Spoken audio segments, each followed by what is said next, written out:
Oh wait, I was muted. No music yet, goddamn people. It's so good. This is the reason why it's good to do a pre-show. Because technically, I can edit that out if I wanted to. He never does. I never do. I mean, still, it'll be easy as shit to do it though. But anyways, people, yeah. So the music actually isn't started, even though I accidentally started, as well as I muted myself, which is the whole point of the pre-show. But yeah, hey people, what is up? It's Midweek Chat Attack. We're not starting completely yet. I'm still setting some things up. Want to look at a couple of things. But Alan, hello. Say hello to the crew, to the crowd. I'm here also. Absolutely. And then Ganja, I'm saving him for last on this one. Ganja, how you doing, buddy? I'm doing fine. How's everyone in the chat land doing? I see you guys, and I love you guys. Oh yes, I like how you're wearing a Malcolm X shirt. Oh, you damn right. Represent Black Pride. Okay, well, don't do that. You gotta be black to do that. When you don't, it's just like it's just not really. It's just it's always been a left wing kind of movement. For real? Yeah. No one believes you. It's got popular with the Black Panthers, but every union and left wing group has used the left fist as a sign. No one will ever believe you. I got history though. That doesn't matter. I got facts and books and that doesn't matter, and you know that doesn't matter. YouTube videos. You know that doesn't matter. True. It's not about who did it first, it's about who did it more popularly. No, man. Hey man, they did look badass with their black jacks and berettas, man. I like how that's what matters. I like how Ruthless is saying that he's like, Nick, if that's you, time to make your wrestling return soon and work on MCW again as well. People, if you guys haven't seen Ruthless talk about this before, he does his like wrestling show with the video games that he plays. And I think everybody in the MCA has done voice acting for it. Alan, have you did voice acting for this? No, he hasn't asked me yet. Alan, I think, is the only one that hasn't done voice acting. I play one character. I forgot his name because it's been a while since I've done it. So I know it was just some golden Adonis motherfucker. Hey, Ruthless wants me to voice act. I'm just a text message away. I'm down. Yeah, man. Speaking of Ruthless and you, man, did you guys do something recently? Want to go and talk about it real quick? Yeah, I spoke about it last week when we right after we did it. But basically, what it is we spoke about doing Westworld season 2. Full spoiler, not really a review. We just kind of talked about how we felt overall seasons, best, worst moments, funniest moments, all that jazz. Yeah, just go to his YouTube channel. His words don't do it justice. He's telling me that it should be up in a day or so on a Stream Life playlist. So just check that out, and you'll be able to see me talking about Westworld. I don't get to talk about it a lot on the MCA, so it was a good chance to kind of talk about Westworld for the first time. Yeah, and then one thing to bring up too is I actually haven't done this a whole lot, and I want to kind of like bring this up to you guys. You guys can leave comments on our videos, and we'll read them later on the show. We'll never pass through these. So Alan has had a very like I don't know if it's a feud or what, but it's like a no contact feud because I don't think you've ever touched this person directly before. And his name, I cannot read it. I don't know, but he decided to write us a whole thing here. Oh my god! What the fuck? You mentioned last week that there was somebody else that got mad at me for the Nick Cage thing. I was like, yo, maybe he just forgot it. He's bringing it up again. No, this is new. Yeah, this is absolutely new. But the thing is, like, it's not a bad thing. He's actually being very, very informative, and I actually really, really appreciated this comment. What's this about, though? Basically, I was wrong. This time it's actually kind of about me more so than anything. He said that I was wrong when I was telling Alan he should watch it because it's a Nicolas Cage movie, the Beyond the Black Rainbow. It's actually not a Nicolas Cage movie. I was incorrect. But it was from this dude, Panos Cosmatos. And the thing is, I think what this dude's really trying to get at is we really don't give a lot of love to these art movies. And it's kind of funny, too, because this came into situations on the last After Hours we had where, you know, Alan was making fun of Ryan. Was it Ryan Gosling or Ryan Reynolds? Ryan Gosling's stupid fucking face, man. That face is like... I saved a fucking screen cap, man. I want you to fucking show this shit. If you send it to me on Google Hangouts, I will show it on the screen right now. I'll send it to you right goddamn now. Just give me 1 second to get the... But the thing is about this, and what was that movie called? Do you remember? It was Ruthless recommended it. It was called Only God Forgives. Only God Forgives. Okay, yeah. And yeah, Ryan Gosling, dude, I'm telling you. Okay, I'm sending it to the chat as we speak right now. But one of my problems with it is like a lot of the movie was just these shots of nothing happening, of people just staring at walls or people just staring, and Ryan Gosling having the dumbest face, like. Like what the fuck is going? Like his facial reactions at the time they were killing me. But and then fucking people were getting like kind of mad. It's like, yeah, this is our movie. You got to pay attention. I'm like, but there's nothing really going on, and that's my biggest problem with art films. It's like you have to interpret the scene. I'm like, there's nothing going on. Not Well, I only mean, that, like, with art films, it's one of those things where you gotta like just dwell on what's happening. Meanwhile, there's some things that can easily just be filmed in 5 seconds and moved over to the next scene, and they just do it to be all pretentious, like check out the lighting, check out the facial features of the actor, check out the way the camera just pans into the scene and makes you feel wanted and embraced by the movie. Fuck all that. I'm here 5 minutes staring at the same thing for fucking long ass time. I'm getting bored by every second of it. yeah, but I mean, I will say, like, this dude really appreciates our movies and everything, too. I'm not saying that I'm going to, like, change our entire way we look at film and media in general over one person's opinion, but I will say that, dude, we are definitely open to suggestions. I mean, he's talking about all these professional, people, because I'm trying to think of the word, but producers, and that's the thing. At the end of the day, like, yeah, I'll say it. Art movies are my jam because honestly, I don't give a fuck about sitting there and interpreting some bullshit that's probably not even there. But then again, if I were to sit down anybody and say, "Yo, man, check out these 5 action movies that I fucking love," you're probably not gonna get why. I love the It Man series, and I don't like a bunch of other BS ones that I could explain to you why this is better than this, but you won't care, or you won't find the action movies I love interesting or cool.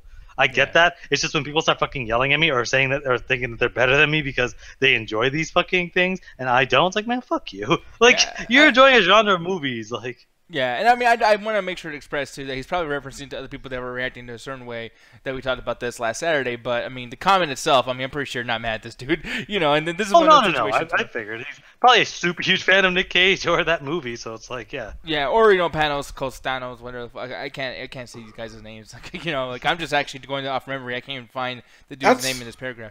One thing you got to give to fucking people that like art-style films is they were really passionate about their genre, and they'll defend it to the fucking death.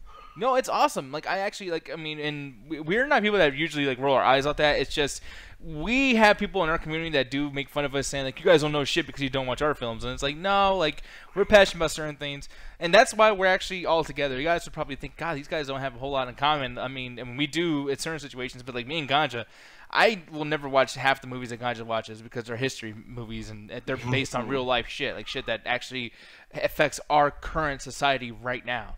I'm still surprised I got Allie and Jet to watch the young Karl Marx with me. That shit, I threw that out as a joke. When they actually watched it, I was like, I'm so happy, but this is never gonna happen again. Yeah, even I said no. Yeah, and then it comes to the point where I just escape that stuff. But then, as far as escaping, I don't escape as far as what Alan escapes. I mean, Alan, as long as it has the greatest action and then choreography, then he's cool. And it's I'm sorry, but and there's beauty in that too. I mean, there's these long shots that happen too. I mean, me and him, I'll geek out with Alan sometimes, just talking about certain choreographic scenes in movies. So I appreciate everything that we all bring, but maybe we all might just take a little piece of ourselves and kind of look at our movies a little bit. But I will say, please, if you guys can, send us something that lends itself to someone who doesn't like our movies, because if you just get us right into the nitty gritty of art films, I am gonna shell over it. I don't know about these two, but I will. I'm sorry. I probably won't be as mad, but I'm gonna sit there and be like, nothing's happening. You gotta interpret the colors. Fuck you. No, man, I'm telling you guys right now, I actually have a prejudice against A24 movies. If it has an A24 logo, I swear to God, it needs to work double time to get me to fucking like it. This actually brings up a good question that I asked you last night, but I never got an answer. How do you feel about A1? Shut the hell up! You asked it then, and I told you that was sucked. I don't know why you did it again. Just to get you mad. The thing is, people, I was literally about to really quick look up A1 movies and I know it's a fucking sauce, but my dumb ass is like, wow, it's kind of cool how they had the exact same name as this obvious fucking joke. Hey man, A13 is a candy store. Stop with the Why do you know this? God, this is just fucking stupid. I don't actually know half of this shit. I just know A1's a sauce because barbecue's good. A3 is the vending machine code where I get my chips at. It is. Damn, that bird's just well, fuck this shit. I hate that joke. You ain't paying me bitches. Yeah, I don't even know what the fuck's going on. But anyways, but yeah, once again, I just wanted to say that really quick. Thanks very much, dude, for the suggestions, shit like that too. And hey, man, if you were able to write this entire paragraph to us, that means you're carrying up. No. Have you ever thought about checking out the art movie called Monkey with a Gun? Fuck you. Oh, fuck that high quality piece of content. That shit should have won an Oscar film. It totally got snubbed. I will say, I'm gonna re-review that shit right now for 5 seconds. Julian, when I first watched that fucking thing, I didn't want to be such a dick, and I remember saying, dude, it's a rental or something like that for what it is. But now that I've actually seen more indie movies and shit, dude, I know you're way more talented than what that thing did, man. I wish Julian would just go and just start filming something again too, because a mind like his, I'm sure he's gonna do some good shit one day. That was not it, you know. But maybe we'll watch that interviewing party, and people can actually give him. No, it's like 15 minutes, man. Motherfucker yelled at me for fucking Ryan Gosling's stupid face for an hour and a half. At this point, if I open my mouth during one key of the gun, I'd be like, "Shut the hell up, Al." Jet's like, "Oh, so y'all have heard of it?" Yeah, we've heard of it. If anything, we should just watch Renegade in the after hours. I think that'd be more entertaining. God. Can we have good ideas? Is that okay? Oh man, I got a good idea. Nobody wants us to see good movies. That's not entertaining. Yeah, but we don't see the worst.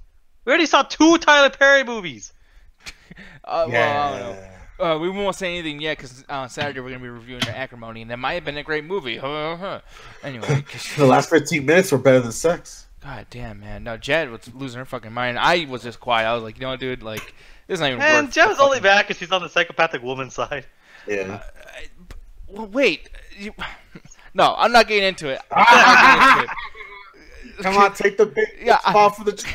Hell, man, she's only mad because she took the good guy side because the other okay. dude's No, you are wrong if villain. you think that was It's a good guy. basic That's storytelling. Wait, just be that quiet. was not a good guy, man. People, for the Flex and Chill, it's going to be fun on Saturday. I'm telling you, just right now, what just happened right now, me and Alan are going to fight.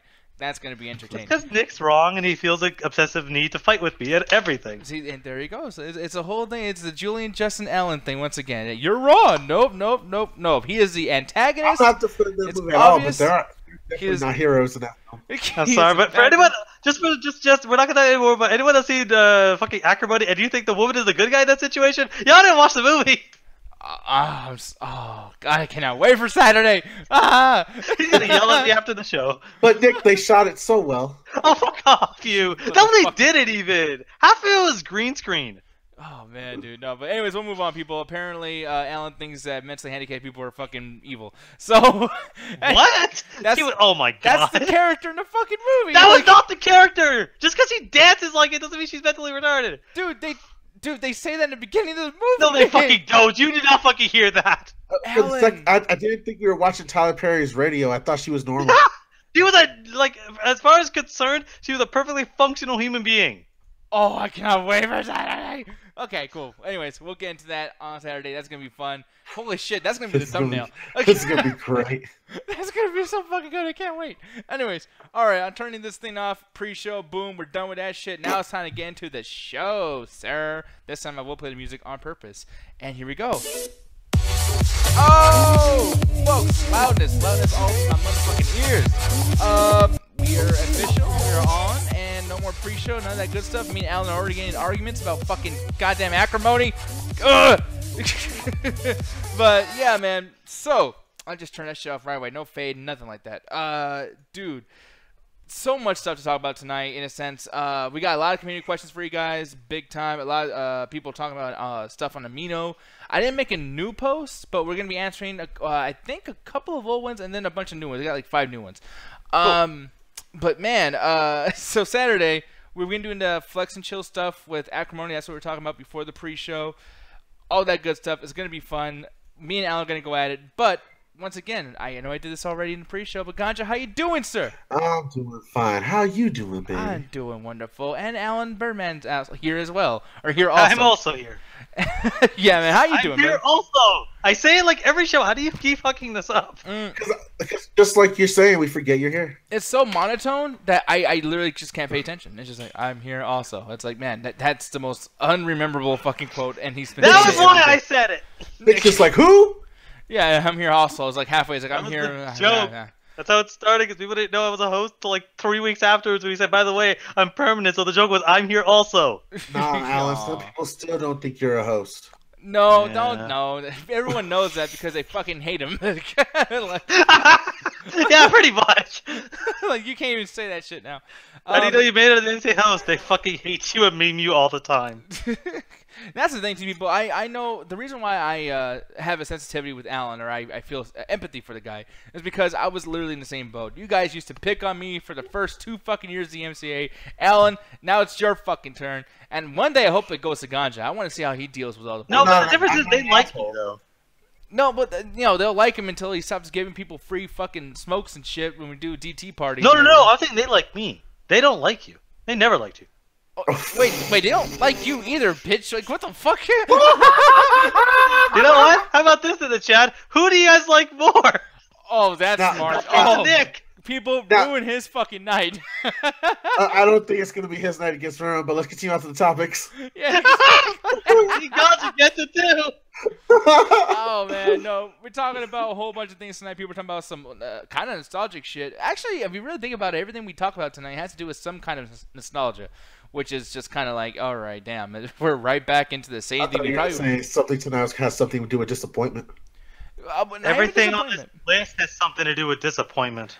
To an extent, but at the same time, I do think that some of the stuff that you might consider being disappointing, it's just you being kind of an asshole. But I think I might be an asshole with you with certain things. But yeah, like, we'll get into that in our first topic. But before we get into that topic too, when we get into community questions, we like to bring you guys on to our last topic, whether it's reviews or if it's community questions. So if you guys want to get on, make sure to message us on Facebook in our inbox or on doubletoasted.com in a PM or something. But with that said, if you come on to the show, there's going to be some fucking rules. Mr. Ganja Guru, why don't you tell them what the rules are? Well, I'm so down to tell them about these fucking rules, because without the rules, guys, we can't have a functional show. For example, rule number 1, newcomers join the call first. We're all about those new, fresh smelling faces, those people we haven't seen for a while or popping up for the first time. Hit us up in the PMs, DMs, or any way you can contact us, either through Double Toasted Chat or Facebook. Rule number 2, do not talk over each other. Or just go full radio retard, because you're not going to get the Oscar and you're not going to get hurt on the show. So please do not talk over each other. Rule number 3, please no nudity. This is a staple of squeaky clean internet, and we are squeaky clean boys and girls. So don't get us kicked off YouTube. Keep genitalia inside of the clothing. Rule number 4, do not give anyone else the link. We have a planned show, believe it or not. So you hand out the link to anyone else, you're gone, and so is the dumbass that clicked it. Rule number 5, read the rules. This is Allie Girl ain't here. Alan, drop it on me. Don't be a dick, motherfuckers. There we go. I was just trying. I remembered. Look at that. You just take that all down, just like. I know. I tried. I don't know. Allie doesn't do it much better anymore either. It's like, don't be a mean a person. That's only because she got to look around for her mom and shit. I know. I was just look around for the cops. I know her mom's like hanging out by the corner with like one of those police siren light thingies or whatever the fuck. Like, just like, I'll get you. But yeah, man. No. So Allie's not here. Ain't nothing else to talk about. Let's move on to the topics as soon as we can. Right away, our boy Alan was mad as shit over some news, and almost a little too goddamn mad. But why are you not liking this Neil Blompkamp Robocop thing? Sucks. He made one good movie, then he made Elysium, and I want to punch him in the face for that garbage fucking pretentious piece of shit he called a film. And then apparently everyone's saying not only is Chappie worse, it's also highly fucking racist. But have you seen it? Yeah. But have you seen it? I've not seen Chappie, but I will yell at him for Elysium, because Elysium is a piece of shit. It's so bad, even he admit, yeah, I fucked that movie up. Okay, but here's the thing, though. You're saying it's racist, right? You don't like the fact that it's racist. Hey, I heard it was, Chappie was. Okay, well, heard and actually knowing motherfuckers two goddamn different things. Hey, that's why I put my sword into Elysium sucks. Okay, but here's the thing, though. On top of this, okay, and on top of you judging something before you fucking see it, the thing is, one of the movies that you love as well as I do is District 9, which is amazing. And I feel like an amazing movie. Yeah, and it's like this dude hasn't done a lot of writing or directing, or even producing at that point. He hasn't done a lot of anything. And I'm sorry, man. I'm not falling for another Wachowski brothers, siblings, aliens at this fucking point, whatever the hell they want to be. I'm sorry. I'm not dealing with that shit again. What, they made The Matrix, The Matrix, which is one of the best fucking movies, like of our fucking of my life, of how monumental, how inspirational it was to just film in general. And then they go to make the next fucking movies that all suck, from Matrix 2 to Revolutions to Ninja Assassin to Cloud Atlas to fucking what was that, Jupiter Ascending. They kept making garbage after garbage after garbage, riding off the success of the first one. And Neil Blompkamp is right there. He made one incredible movie that was monumental and had some of the best visual effects for that budget, and then decided to make Elysium, which is a colossal piece of shit. Hey, I'm not dealing with that. And Matrix was really fucking good. I don't know. That had nothing to do with that shit, man. There's a bunch of other more talented people doing it. No, but on top of that too, okay, so you're saying like, okay, everything he's done, except for the first Matrix, was all shit, even though they're all just like the Matrix. I'm thinking like, are you sure you're not just looking at this with nostalgia glasses? That The Matrix actually wasn't as good as you think it is? The Matrix is amazing. No, you ride that fucking dick so fucking Yeah, hard, because it's a great movie, and guess what? I saw all the other movies before I saw the first Matrix. Dude. So I saw Matrix 2, which that's why I was to say, hey, it holds up. It's not that bad. Matrix Evolutions is a worthless piece of shit. Cloud Atlas I couldn't finish. That movie was trash. Same thing with Jupiter Ascending. That movie fucking was whatever. Then when I went back and watched Matrix, I'm like, wow, this still holds up after like fucking almost like 15 years. Yeah, I saw it recently. But you're talking about the Wachowski brothers, right? Yeah. District 9, on the other hand, because you said Matrix, you didn't say. When you look at District 9, I've seen that movie like 6 times. I saw it recently. That movie still holds up. I saw Elysium in theaters because of how much I loved District 9. I'm like, hey, this guy gets a bit more of a budget, and then he can do a lot more.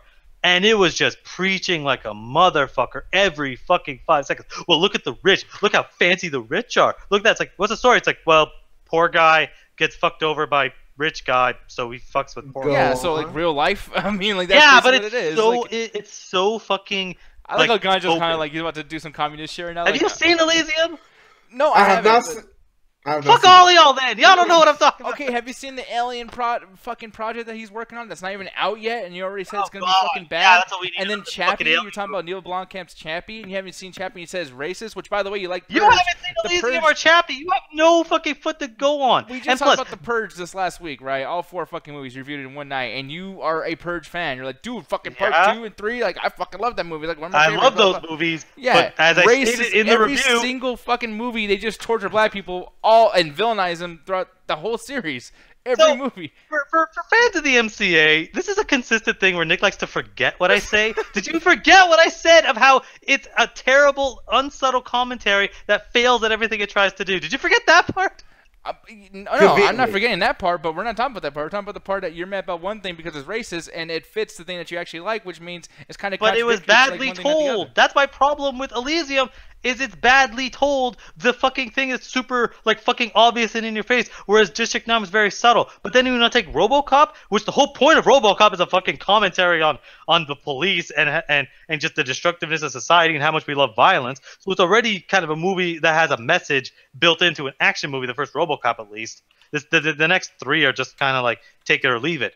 Mm-hmm. So the idea that Neil Blompkamp, this guy's as subtle as a fucking baseball bat to the head, is gonna take a movie that was built on social commentary and satire? Are you? No.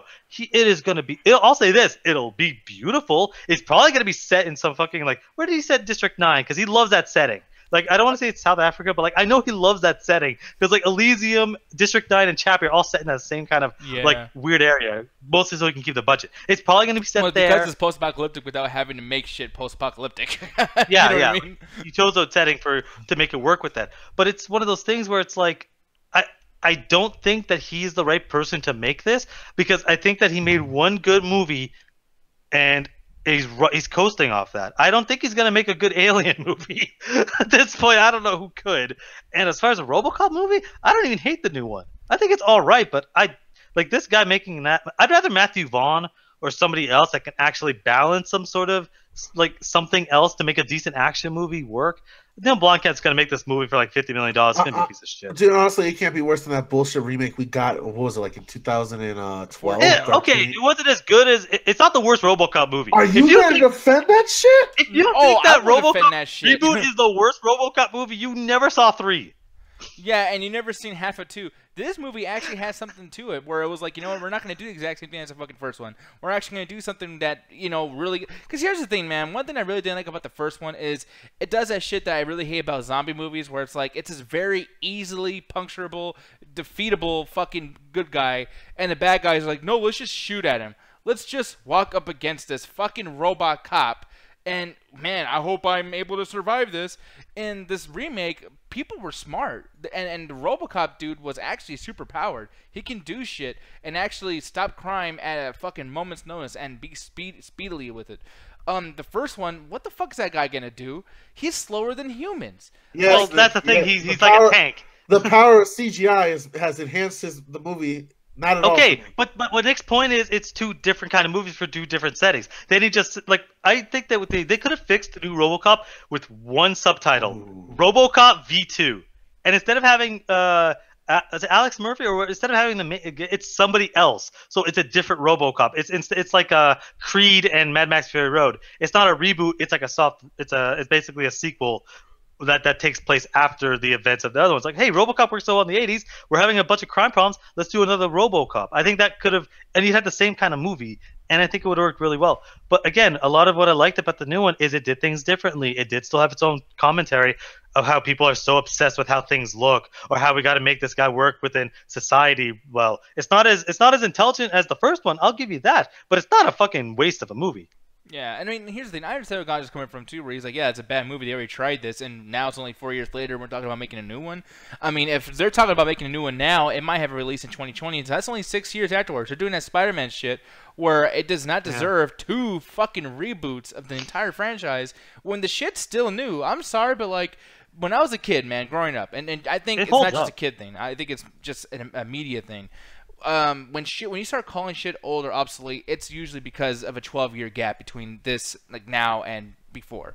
So when you have like Spider-Man that came out in 2001, or when was it? Was it 2001, 2002? I feel like it was around that time. Yeah, and then literally I think it was like 2009 when Amazing Spider-Man came out, or 2010, and then you get Homecoming that came out in 2017. It's like, dude, honestly, you're really drying out this product. I mean, I'm sorry. I know I said the movie was good and everything with Spider-Man Homecoming, but that was so unnecessary. It's still necessary now. That's where I kind of disagree, where it's like almost about like, I think people are okay with at least 6+ years, because like when Amazing Spider-Man came out, that didn't, like, it being a reboot, I think was the problem. Like, if it was like another Spider-Man movie that wasn't a reboot trying to do an origin story, I think people would have been like, well, it's another Spider-Man movie. It's like what Fury Road did.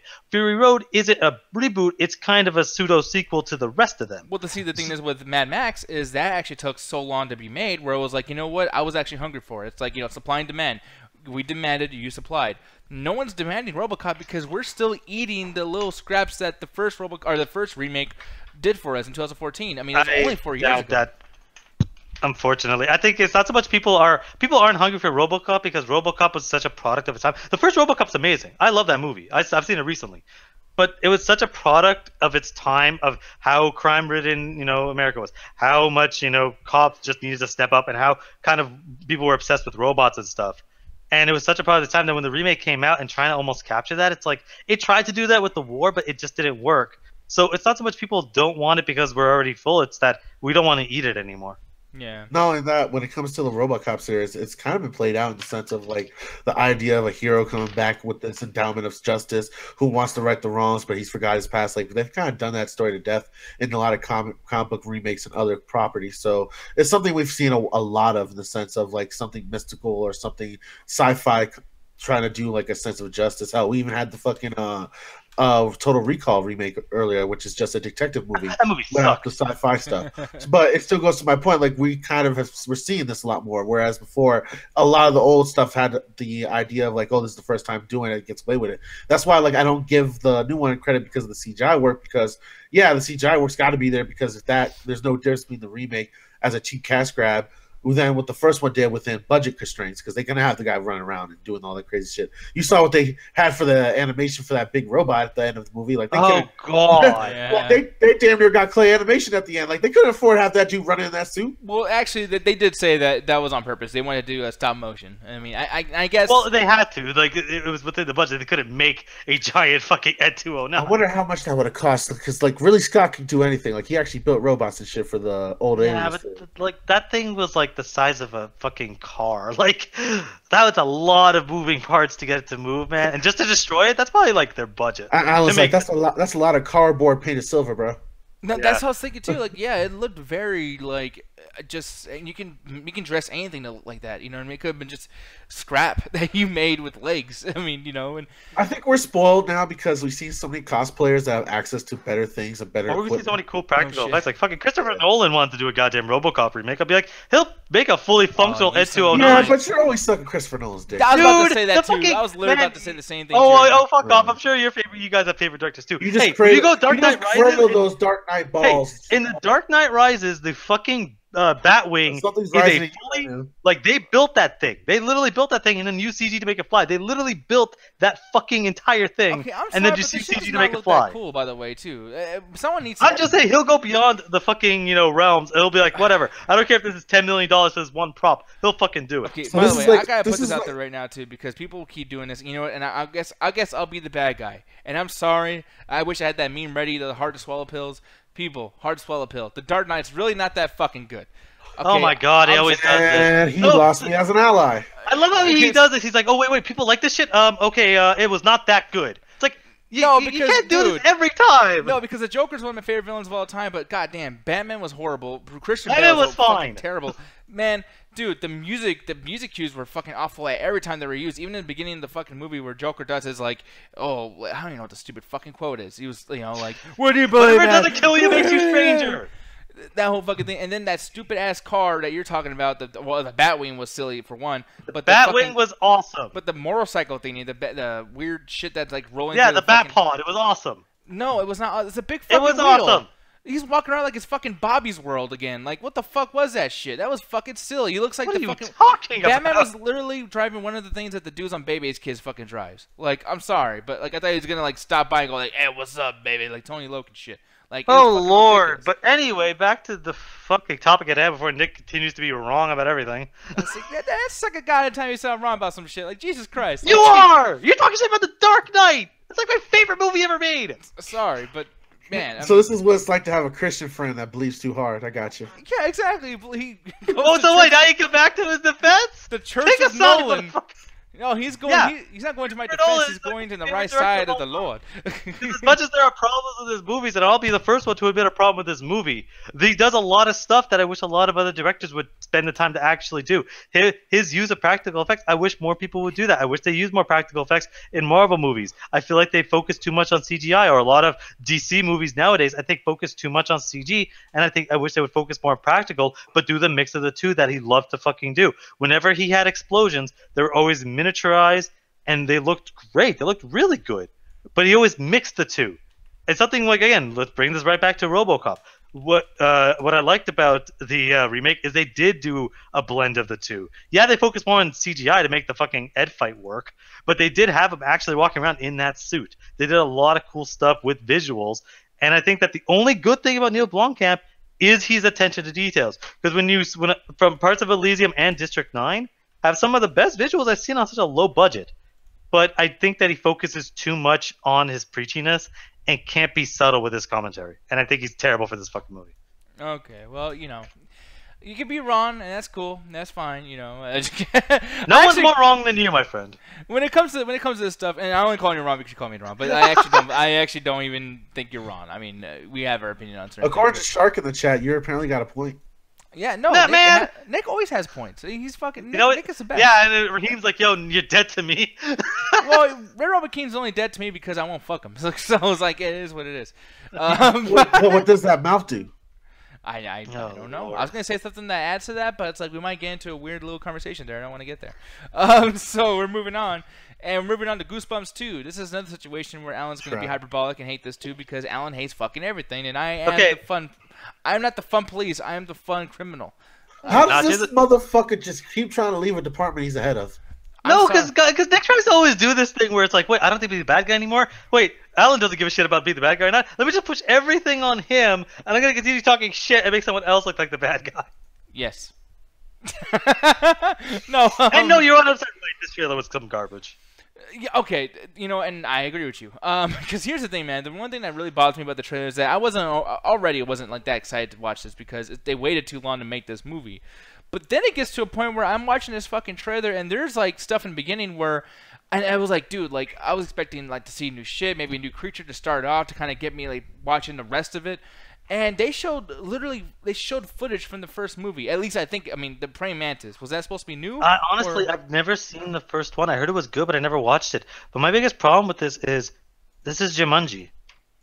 Oh well, yeah. I mean, you This can is- that shit no matter what. Like, No, but like, okay, from what I saw about the first one, and maybe I'm wrong because I never saw the first one, but when I saw the trailer, it seemed like what it was not so much referencing the fact that the fucking author's in it, but it seemed like it was a Goosebumps story called Goosebumps. This to me seems like they're just going balls to the wall and be like, hey guys, Jumanji was a fucking hit. Well, let's do the real one and actually do what it was, the original source material of some BS that it's a mess. That's the best way I can sum it up. And someone correct me if I'm wrong. Was the fucking first Goosebumps that like really like fourth wall breaking?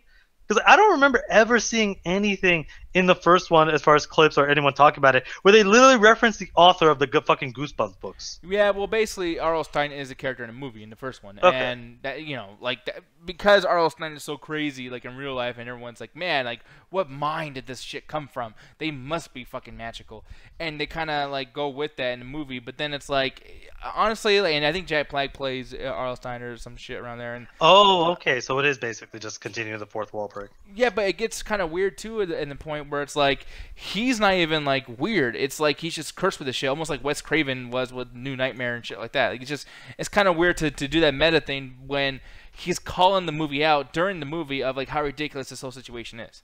You know what I mean? Which is, I mean, I guess it's kind of funny in a sense too. But then it's kind of like, all right, well, is this like, what is this movie? Like, is this fucking it's crazy? It's Jumanji. It's a bunch of kids find something, some weird artifact they're not supposed to find, and as a result, it releases a bunch of monsters. So now they got to find a bunch of colorful cast of characters to try to solve the problem. Y'all are giving it more credit than this fucking movie deserves. Like, from what I fucking saw, like, I don't know if you noticed, but there's clearly a fucking spirit store in the background that all these creatures are fucking running out of. So I don't know if y'all noticed the blatant fucking advertising. Like, this felt to me like one of those direct-to-DVD sequels, or if you want to go old school, and I know a lot of you people remember this bullshit, those direct-to-sequel VHS types, where it's like the most shittiest animation, they downgrade it, they get people that are sounded like of the original voice actors, and maybe you got one original voice actor who's got to pay his rent because he wasn't as famous as the rest of everybody. And this is how this fucking felt to me. And that beginning shot is a total rip of Monster House. And if you don't know what the fuck I'm talking about, that is a very more superior film to go watch. If you don't know what the hell he's talking about, this movie's for you. Yeah, Exactly. no, Monster House is fucking incredible. But yeah, I've man, never like, seen it, but I'd be interested in watching it. no, you really should. And the thing is, like, and I think that's from the first movie. Actually, that's the thing that's weird. Is like they're blending the first Goosebumps movie that came out like in 2015 to this one, and it's like don't do that because they're so similar. I mean, there's points where they had no changes to the dummy. I forgot his fucking name, but the dummy's talking again and doing weird shit. And he was supposed to be the main villain. Like he's the main. He does a lot of shit. He's like very villainous in the books and on the TV show. So everyone was expecting him to be the main villain in the first movie, and he wasn't. It was like a cameo almost. And now that we are doing the sequel, it's like, okay, well, let's see what he's going to be doing with this movie. Like, he has to be super villainous now because they're going to go with that character in this direction. But they don't do a better job of this design. There's really no point of what he's going to do. It's just kind of like, hey, he's there, guys, and this time we're going to show him a lot more often. But it's a dummy, so it's like, wow, save some fucking money there. And it still looks fucking fake as shit. It looks like one of those bad Chucky movies that came out recently. This is just all in all bad, dude. Like, I mean, I'm not saying like it's gonna be terrible. We're all just talking about the trailer itself. But I mean, to do basically the same fucking movie like again, and then they saved money on not having Jack Black in here. They got these little kids in here that nobody fucking knows. It's like, dude, this is silly and cheap and lazy, and it's just like. It took 3 years to do this? 3 fucking years? You know what? I'm just going to give you the same answer that I always give Alan when it comes to that great movie that's coming out soon that you guys should see Teen Titans Go. Future Oscar animation film. Like, the thing with this is, like, it's not for us. Like, where the first one, it felt like they were trying to get all the people that read the old books in, like, elementary school and middle school and bring us into it. Hell, they even got Jack Black, who we all recognize from the Schoolhouse of Rock. That was something for us. This seems like one of those direct-to-VHS sequels where they get, like, the daughter of the main character or the son of the main character to go through a certain experience so you can sell the toys to a younger generation. Because, hey, it's still within the universe, but it's a young character, so we can get your little brother involved now. It seems like one of those bullshit films. Yeah, no, and I completely agree with that, man. And I don't know if you feel the same way in that sense, Alan, but I'm going to let you have the last word on this, man.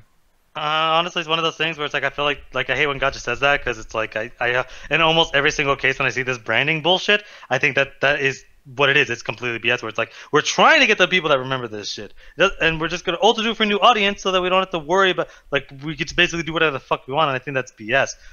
But the thing, I used to love reading the Goosebumps stuff when I was a kid. The television show fucking haunted me for months because it was terrifying. It was so weird. You'd read the books, right, and they'd almost have this almost comical ending. Like, I'll never forget this. The ending to one of the Monster Blood books is it expired and just ran out. That's how the problem gets solved. And in the fucking, in the show, it's always the darkest fucking thing. Like, there's this one episode with a farm, and it's like all the farm equipment like gets comes to life, and they're running away from like tractors and all this shit, and like they solve the problem, right? End of the fucking episode, the girl looks at her family, look at the window as a fucking combine harvester is coming for the house, and then it just cuts. Yeah, and that that's to me for months. I'm like, they fucking died still.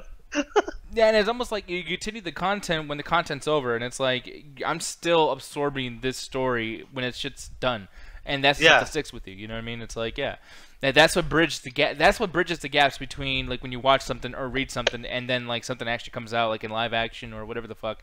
This what keeps the shit alive is what the TV show did and what the books did. Because the books did that too until you get the new book, and at the end they would have something that connects that book to another book, and you know. Yeah, they always have their series. Yeah, so I mean, and the show it's cool, but it's like this doesn't feel like it's connected to anything that the first movie did, and I don't know if that's the first movie's fault or it's this movie's fault. I feel like it's this movie's fault. It feels like a completely different movie. Because again, I'm only seeing this in the trailers. From the trailers, it seemed like it was its own weird story. This seems like they're just like the sequel. It's like, well, the first one made money, so there's an audience. Let's just go balls to the walls with it. Yeah, man. So we'll see what happens. I mean, I can't wait to watch this because of the fact that I am a Goosebumps fan. I do love Goosebumps a lot. There's so many fucking great stories out there. I'm not actually a big fan of the dummy, but we'll see. But I will say, like, the first movie was pretty cool, and this has a chance to do it again. But I'm telling you, after 3 years, man, you waited too fucking long, and you didn't do enough, and that's a problem. People gotta start working faster to get this shit out. I know it's usually bad to say that. People don't agree with that usually. But if you give me time to like other shit, like Jumanji and like other things like that, it's like, why do I need this? I mean, The Rock's already working on Jumanji too. I mean, let's see how that turns out. I mean, fuck this shit. So, moving on to Joaquin Phoenix. Now, I don't know. I never got to talk about this guy before. I gotta tell you guys, I fucking have a huge prejudice against Joaquin Phoenix. I fucking hate him. I fucking hate when he was trying to play some kind of character around fucking what's his name? The talk show host. God damn it, I forgot his name. You might know. Ganja, remember? Well, who was that talk show host that quit like 2 years ago? Oh damn! Shit. There's a lot of them that've been quitting on these old shows lately. Which are we talking about? Bob Barker? We talking about the guy that quit recently? What was it called? One dude that I think he broke up with. He was either Roseanne or Rosie O'Donnell and took money from her. Yeah, some shit. And he was drunk. I'm gonna look this up really quick, people, because you need to see this. Wow. Shit. Hey guys, so here's the clue. He quit a talk show and he's drunk. All right. By the way, while you look that up, I do gotta say something real quick, Nick. Man, you're wrong. Going off topic. You're wrong. Just being military trained does not make you a superhero, bro. The Punisher was military trained, and you say the Punisher's not a superhero? Punisher's not a superhero. Yeah, he's not a superhero. He's a superhero. He's not a superhero. He's a superhero. He's going above and beyond the normal aspects of a hero. And that's what makes you super. That's not at all, sir. Having powers does not make you super. Then, Alan, then what? Then there's no such thing as heroes then? No, there are heroes. You go and you go and you help somebody out of a situation to fight whatever. That's not being a hero. That's being a good person. Yes, it is. Wow, being you have heroic a is saving bar people. of superheroes. Yeah, that means if you pay his fucking house bill, you're a hero. Like he's gonna get back something. Okay, being a hero is helping out somebody in need, be it life-threatening or just in general. That is being heroic. Being a superhero is going above and beyond the normal aspects of a human. A firefighter, that person is a hero. That person runs into buildings saving people. A superhero is somebody again that's able to be above and beyond, to be a symbol. That's what makes him a superhero. No. Batman has no powers. Batman was trained by ninjas, and he basically used his intellect. He used his skills, and he used the darkness to become more of that of a human. That's why he's able to go toe to toe with gods and other people. Alan, the only reason I'm interrupting you is because I'm trying to save you from embarrassment. I went as far as to do this. I'm so sorry. But superhero, a benevolent fictional character with superhuman powers, such as Superman. I mean, it's literally the definition. Okay, that's a definition, though. Like, then if that's the case, then half of the Avengers aren't fucking superheroes. Exactly. They're not. Batman is a superhero. That's why in the respect does not make you a superhero. That's why within the Marvel universe they call them enhanced human beings and not superheroes. Yeah, there's a whole explanation in movies if you pay attention to this shit. I do pay attention, but that is some fucking bullshit that a bunch of new age shit came up with. Because if that's the case, then no, the number one superhero of the world, Batman, isn't a superhero anymore. That is some stupid bullshit that some new age hippies came up with to explain how Scott Lang only has a suit, but it's called the fucking Avenger. Yeah, that's correcting a problem. Yeah. Like, No, it's not. That is a fucking new age bullshit. I'm sorry, but fucking Batman is a superhero. Alan, Anyone that says he's not a superhero is fucking wrong. If the Falcon was trying to save you, and then he got shot like in the neck, right? And then you went up to him and you grabbed his fucking like thing on his back. I couldn't do what I could not do what the Falcon does. Oh, bullshit! You can grab onto the fucking flying things around and and doing press the cool buttons. shit. I can't do that. Dude, you would press on the buttons and you start flying. Like the shit's based off of fucking like fuel and shit. Like yeah, but it's also based on aerodynamics. Him moving his wings like an actual bird. Him actually being able to determine how to actually do a lot of the moves. Yeah, That's like saying, oh, if I can go to a fucking plane, I could fly it. It's a mostly automated. It's like no. okay, let me ask you this: can Buzz Lightyear fly? Can he actually fly, Buzz Lightyear, for Toy Story? I mean, no, but exactly, he's a toy. Because there's reasons. Like He's a toy. He falls with style. Like the dude, even though he's a superhero and he does heroic shit, whatever the fuck the thing is. What are like, you talking about? Like, you'll find out if you pay attention. Like the thing is what happens with Buzz Lightyear, and this is with a lot of characters, even Iron Man in a sense too. He is using something. Man, he's looking around. What are you trying? I'm looking around for your point. Also, this thing fell. Oh, okay. No, I'm just like, what I'm trying to say is like with Iron Man, I guess I won't do the Buzz Lightyear thing because right away you're just like, what the fuck? So I'll try to find something even closer to what You we're talking confused about. me too, Iron Man. sir.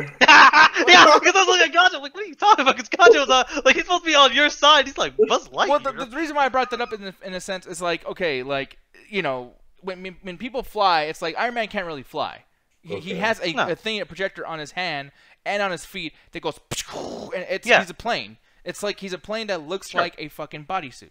And it's like, just like Buzz Lightyear, like he can't fly, he's falling with style. Iron Man's basically falling with style. Spider-Man has powers, you know what I mean? But his power is not shooting up into the air on top of that thing in Infinity War. That was because of the suit that Iron Man gave him. Captain America, he's a badass fighter, but it's not because he's a badass fighter. He's actually a scrawny fuck. It's the shit they put into his veins that buffed him up to be fucking John Cena. Like, you know, this stuff that they are the way they are because of a reason. It's like, okay, let me ask you this: if you get a girlfriend at a club, right, and she has big old titties, and you love her titties, and everything's great about her titties, and you ask her like, wow, why'd you have so much big titties? Like, how'd they get so big? It's like, they could be unnatural. They could be something that she paid for, and at that point, it's not something that she can say like, hey, well, it's just on my family. It's like, no, bitch, you paid for it. This is okay. You're not gifted with the titties. Like, and I get that, Nick, but now you're doing a distinction between naturally occurring and not naturally occurring. Superman's powers, you could even, if you want to, they literally use Superman in their description. If you want to do that, according to your logic, he only gets his powers because he's on Earth. On Krypton, he is normal. The only reason he gets his powers is because of our sun and our gravity. But I'm not going to make that distinction. My distinction is what do they represent? A police officer, I know, I didn't bring this up because I know Ganja fucking hates them all, so I was avoiding police officers.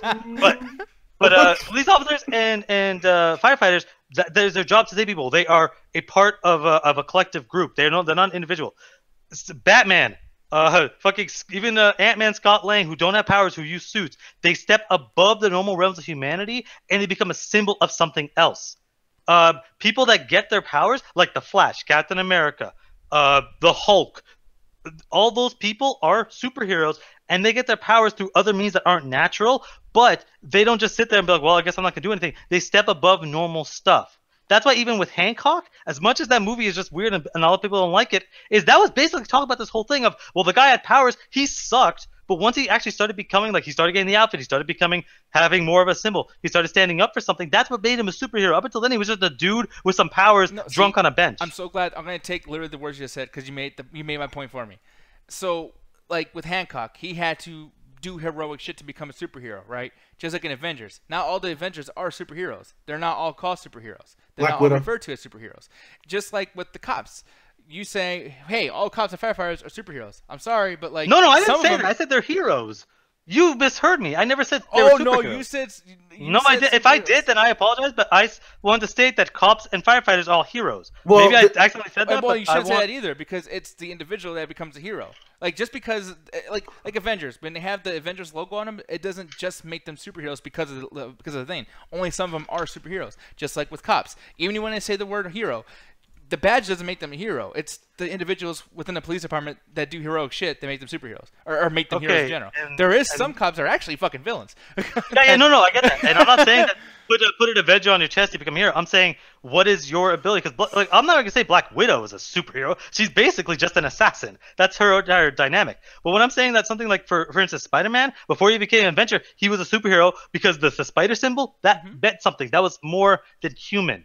Even if you took away everything, he still represented the name Spider-Man, the symbol of the webs, represented something that's more than human. In Batman Begins, his exact words to Alfred were, I don't want to be a man. I don't want to be a regular hero because that is corruptible. I want to be a symbol, and a symbol is incorruptible. That's what his entire thing was. He wanted to make the Batman symbol. I think you're confusing symbolism with superheroes.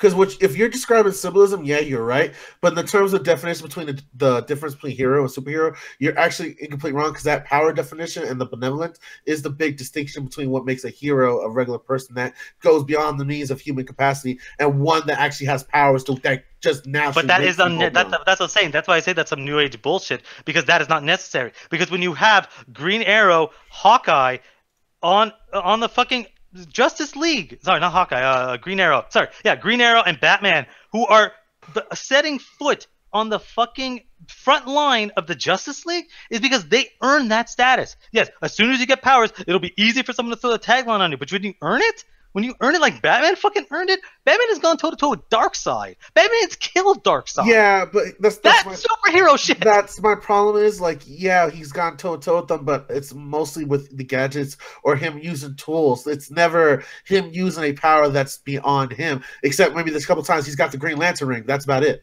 That's some stupid Elseworld bullshit. I won't count that, but my thing is, like, you cannot count that. No, that's literally non-canon. Elseworld is non-canon. I just use that as an example. That's what he became a superhero. Yeah, because we're not talking about like actual, like, dude, like if we're talking about canons, like every single person is a superhero because they had to sell. I mean, this is merchandising at a certain point because there's Black Widow comics. That's like, a lot of this is brand. Yeah, we can't get into that because literally, I mean, I think even Freddy Krueger's a fucking superhero at that point. But the thing is, we're not counting superheroes based on how well they brand, because if that's the case, My Little Pony Elsa is superhero. Exactly, that's the thing. So it's like, I'm just talking like literally, I just like, as simple as I could possibly put it, it's just there's a definition. And I know you're saying like, that's new age bullshit, but I get that 100%, and people could easily do that. But that's a lot of things that's been going on, a discussion within the comic book industry almost since the inception. And I think it's one of those things where I don't think no longer like you can have that, because then you discount half of comic books, not just Marvel or DC. You discount half of comic books by saying the only way you can be a superhero is with powers. But then you also discount the people that have powers and aren't really that super.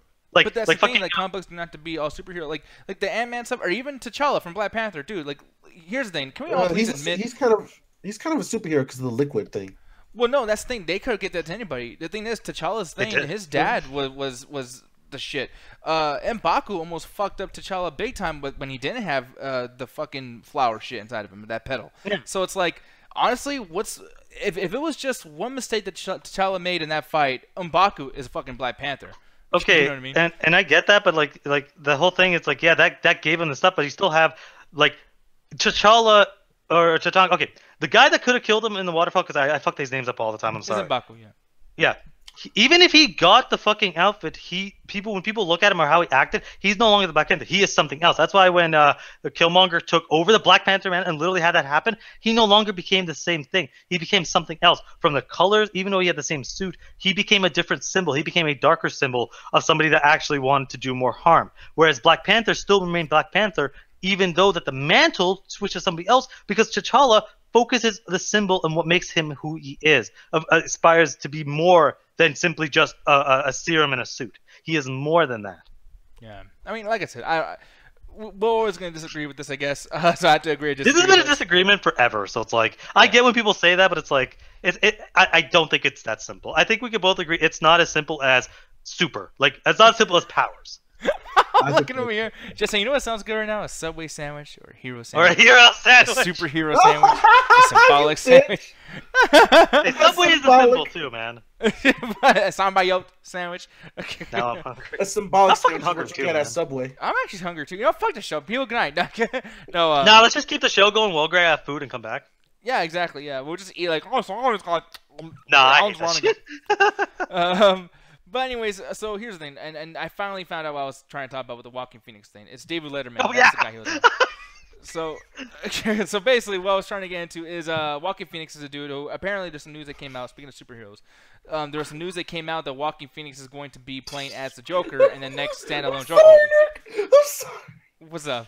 You can call him Joaquin Phoenix. Is that his name, Joaquin Phoenix? Joaquin. That's what I'm saying. Oh. Yeah, that's what I'm saying. You're saying walking, like walking, bro. No, it sounds like Who that. cares, honestly? Who fucking cares? Because like every time you say that, I'm just picturing like a phoenix just chilling down in Arizona.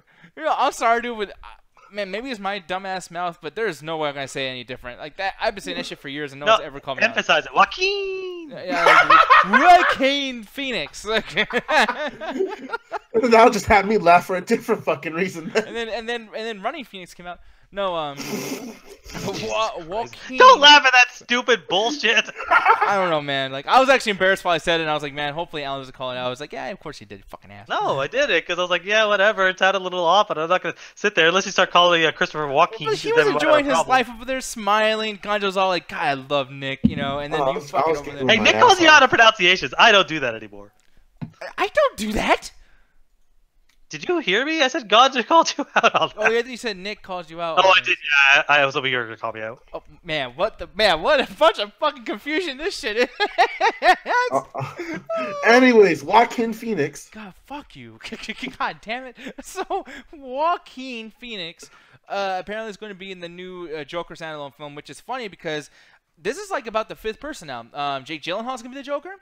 Apparently that was a rumor. That was never gonna happen. I'm pretty sure fucking Tom Hardy is, because Tom Hardy is everybody everywhere. So Tom Hardy's gonna be the Joker now. Fucking what was Jared Leto still the Joker for some reason? They're gonna dig up Heath Ledger again. It's yeah, and by the way too, that movie is still happening. That's another thing. Yeah, it's that's the weirdest part about the story. Because I thought, oh well, okay, maybe they're canceling the Jared Leto standalone and getting rid of Jared Leto to have Joaquin Phoenix. I'm like, yeah, that happens. That happens a lot. Happened with Ed Norton and the Hulk. Like, so maybe they're doing that. It's like, no. It's more confusing. We're gonna have two separate movies going on. I'm like, that works when it's animated. Because you could do that all the time. That doesn't matter because the animated people treat it something else. When you do it live action, people think it's the same universe. So it's like, I mean, it's low budget. It's like it's sub 60, so it means they have a chance to do whatever they want. They can even make this rated R. Yeah, I mean, I don't know, man. I think this is gonna be fucking silly.